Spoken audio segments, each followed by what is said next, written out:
Good afternoon. This is the 13th Regulators and Policymakers Retreat here in Goa being organized by IPPAI. This is day two, and I have the pleasure of introducing to our audiences Mr. Darshan Hiranandani, MD of the Hiranandani Group, and in charge of the new foray into energy. Welcome to the retreat, Mr. Hiranandani.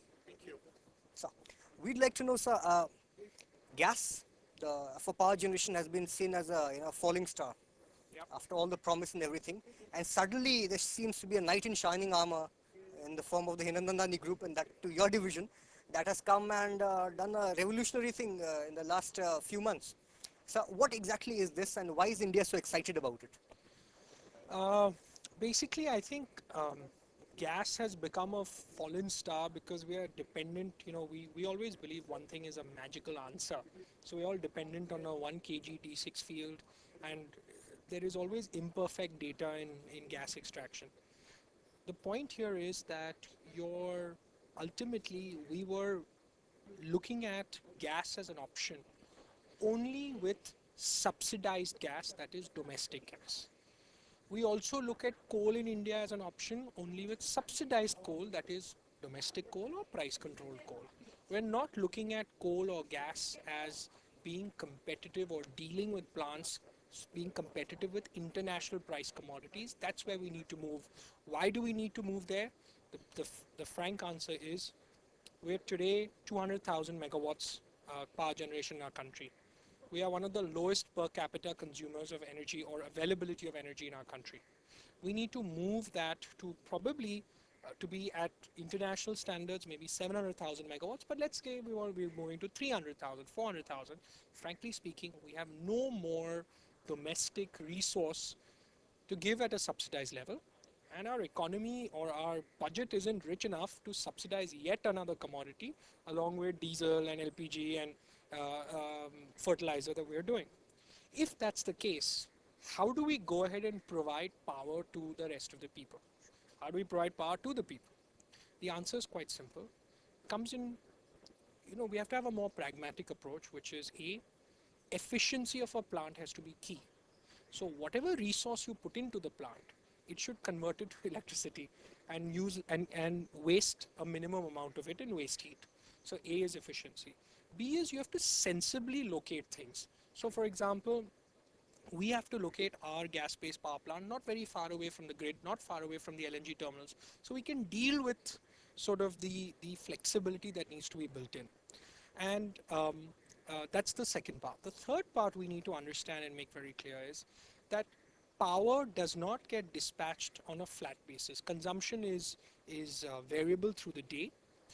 In the morning times when everybody wakes up, their geysers are on, their showers are on, the residential consumers go up, the commercial guys, the factories turn on, the elevators are going up and down in the buildings, the commercial usage goes up.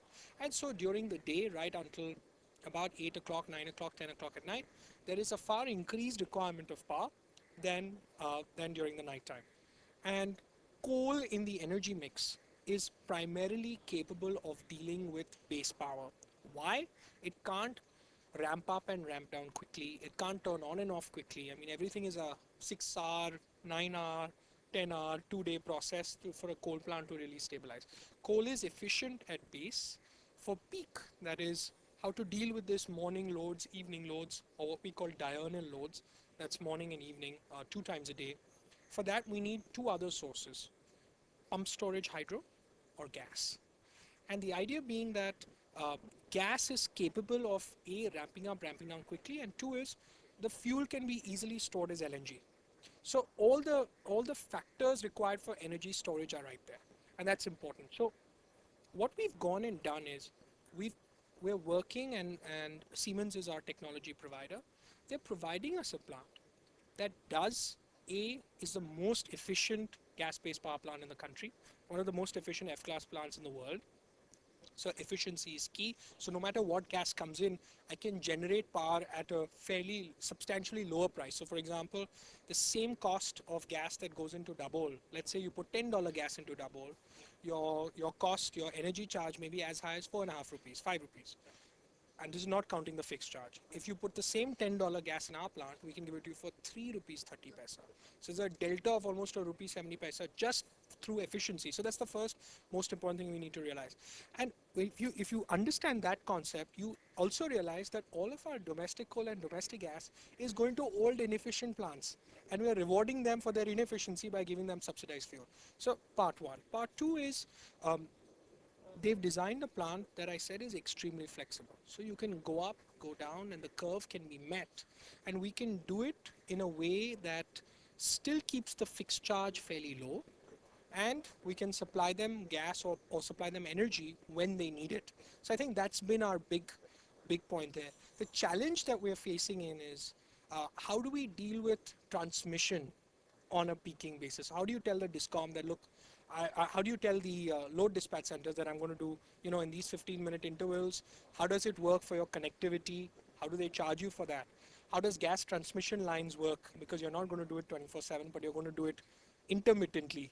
How do you deal with throughputs there? So these are some challenges that we're slowly working through, and everybody's been very excited about it, and they've all been very cooperative. So overall, I'm quite um, uh, comfortable that this is a sensible project that we're doing and is a roadmap forward and ultimately benefits. Because the way I look at it is, um, today we talk about power tariffs and we say the poor man is suffering. I say the poor man is suffering because you've kept low tariffs. By keeping low tariffs, when the peak power is there, who do you cut off? You cut off the poor man, you don't cut off the rich industry. So what do? You tell him either buy power at 2 rupees 50 paisa or 3 rupees or 1 rupee, whatever is the price subsidy there, or you go to a diesel generator and you pay 16 rupees, and we don't give him any option in the middle, we give him nothing.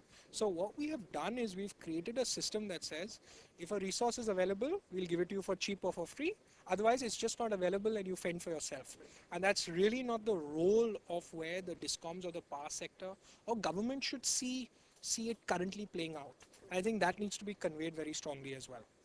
Do you believe you need an enabling policy framework that actually out and out rewards peaking power pricing throughout the country?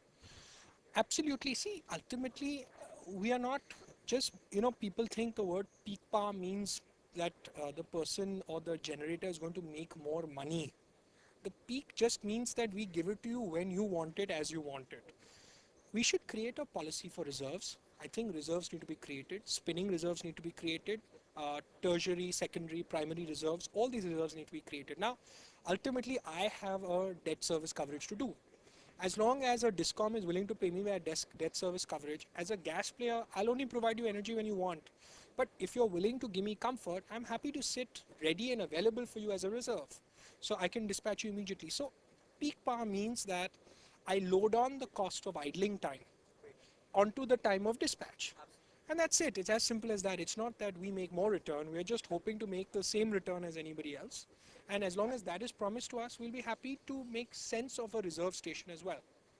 So, what is to come under the regulatory tariff regime? Do you think would that be acceptable? Absolutely. I see. Um, the point is that I think the regulator is there to say, look, uh, see, today when you have government bodies buying power, state discoms, without a regulator, they can't take any decision that's different from anybody else. So if you want to create more and more unique solutions, you need to give them flexibility. Now, you can't give them flexibility without having a regulator on their head. So you might as well have a regulatory tariff. Or if you say, okay, we are comfortable with, or you create a scenario to bid out peaking tariffs. And there's no harm with that also. So either, see, ultimately, you always cheapen when you plan. If you plan and organize rather than running helter-skelter, trying to rush to an exchange to buy 200 megawatts, which is not there on the exchange, extremely difficult to do. You need to incentivize a generator to say, you sit there with a plant, I expect every alternate summer I will have high usage. You be ready for that high usage. For those 2 summers, only for those 2 months, I'll pay you 8 rupees for those 2 months. And that will cover your idling cost. During the rest of the year, if you dispatch power to anybody else, you rebate me that idling cost that's there. Create a document and do that, and I think it's very easily possible. So I'm not concerned whether it's going to be regulated or not. I think rather than that, a discom should be mandated to do it. They should be mandated to buy. Whether you say it's regulated, competitive bid, it doesn't matter to me. That's not as important. But the point is they should be forced and told that, look, Your answer cannot be load shedding, because load shedding leads to diesel generation and leads to the farmer getting 16 rupees. So your answer has to be, you have to buy peak power and keep it. And you have to make sure power is available to everybody 24/7. The moment that happens, there's not a single soul who wants to go for open access. Because if I give him 24/7 power, that's all he wants. Today, the whole mess is, because the cross subsidy is there, um, there are talks about, oh, the industrial consumer says, listen, I'm getting. The industrial consumer is not concerned about the payment of tariff. He's concerned about the fact that he's not getting 24/7 power. That's why he's looking for open access. That's why he's looking to buy. He's not here negotiating with the discom saying you reduce my tariff. That's absurd. So if you ask me, open access should go to groups of farmers and villages who are getting load shed. They should be the ones getting open access, saying that if the discom can't provide me, rather than paying a diesel generator or running a diesel genset, why would I not go to a generator and say, can you supply me whatever 300 units times 30, 50, 100 houses in the village, can you supply to us? Those are the things that should be incentivized, and I think the current hoo-ha doesn't seem to make a lot of sense to me. The other exciting thing that you're doing and revolutionary thing is you've taken on the monopolies that are or that were in the gas supply chain. Tell us about that, the fact that you've virtually built your own infrastructure now and that you're actually giving it away, as people would say, being altruistic in a way. I don't know about being altruistic. See, um, firstly is, let me put it this way. Um, Government can afford to be monopolistic. So that's something that comes within their purview, and you live within the government's kingdom, and you live by those rules. Um, Oil super majors are sort of governments unto themselves. They're probably bigger than governments. When you look at the likes of ExxonMobil and Shell and Chevron, and I mean their balance sheets are probably bigger than most countries. So the point here being that it's not a question of taking on the monopolies in that way. I think the important thing is that gas has to be given equal importance as power. Right now, in this forum, we only talk about gas for power generation. But gas can be used for cooking gas, can be used for powering cars, can be used for so many things. Why should it be a restricted commodity? And by making it a restricted commodity, we are buying the most expensive gas in the world. We are not making it market determined. So if today the government entities went and bought us the cheapest gas in the world, then nobody's standing here who would complain about anything, who would say let's create more free access, free markets, etc. Not at all. The problem is that today we are buying the most expensive gas in the world, and it's not their fault, and I'll tell you why, and I'll try to explain it. See, the big buyer in Asia is Japan and Korea. And for Japan and Korea, their alternative is diesel. So they're always priced compared to diesel. In America, there is no connection between gas and petrol. So there's no connection between the price. In Europe also there's no connection because their alternative fuel for generation is nuclear. So the Japanese sort of, when their coal, when their and gas is not available, they fire their diesel plants. So we are being priced as per the Japanese because we don't have a large enough economy of scale to be anything else. We were a tiny customer. Japan is buying 70 million tons of LNG per annum.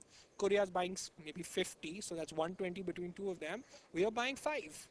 So we were clubbed in that same pool, in so-called the Asian pool.